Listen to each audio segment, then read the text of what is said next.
I've got 15 words, and if you know all of them, your English vocab is better than 97% of people worldwide. In other words, you're an English vocab pro. So, do you think you're in the top 3% of English speakers? Let's find out. Here's how this is going to work.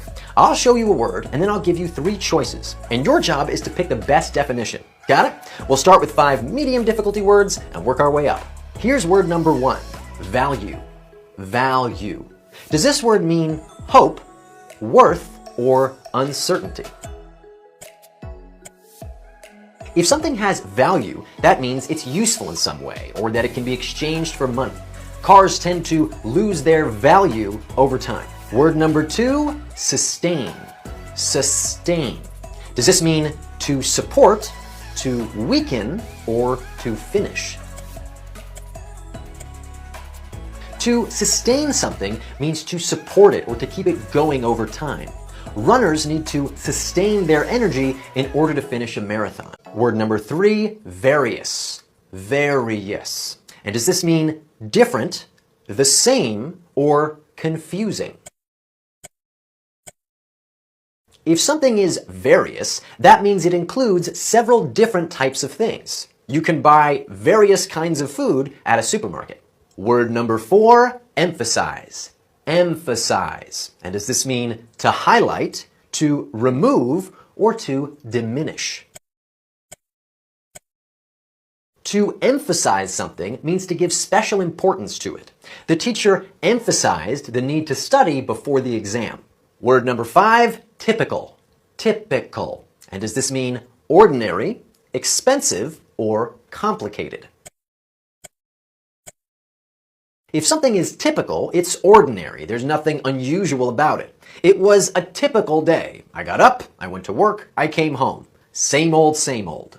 Okay, 5 questions down. Did you get them all right? I hope so. Now let's try some slightly tougher words. Here we go. Word number 6, blunt. Blunt. And does this mean sharp, straightforward, or foolish?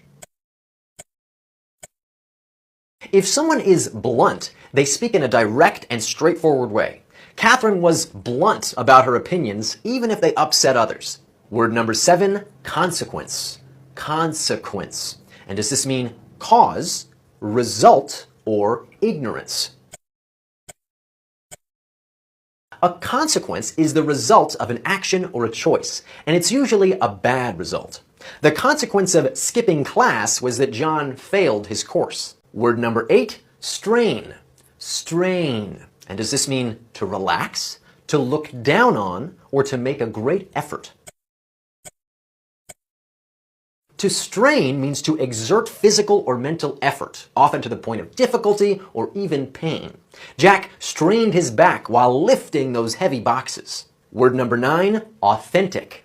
Authentic. And does this mean unoriginal, genuine, or serious?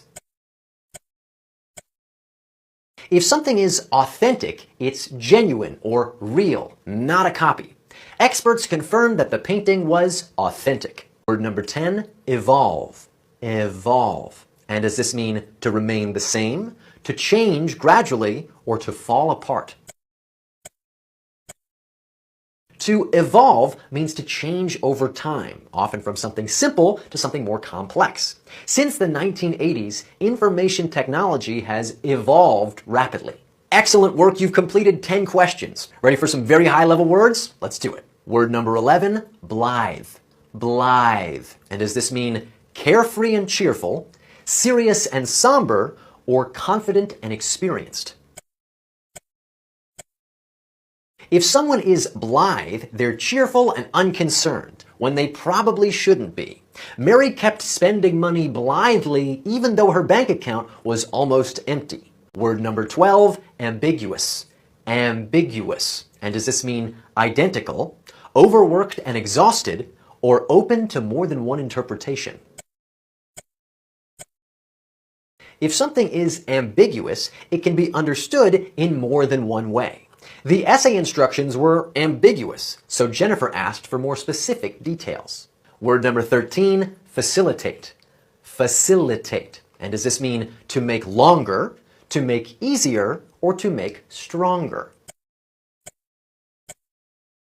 To facilitate something means to make it easier to do or to finish. The new software will facilitate communication between team members. Word number 14, succinct. Succinct. And does this mean brief, vague, or condescending? If something is succinct, it's brief and clear. Her explanation was succinct and covered all the main points without unnecessary information. And finally, word number 15, eschew. Eschew. And does this mean to undo, to avoid, or to promote? To eschew means to deliberately avoid or give up something. Zach decided to eschew social media so he could focus on preparing for medical school. Did you know all 15 words? Amazing! I hope you'll leave a comment below and let me know. And whatever your score, you should feel very proud of yourself for taking this quiz because you are working to improve your English, and that's what really counts.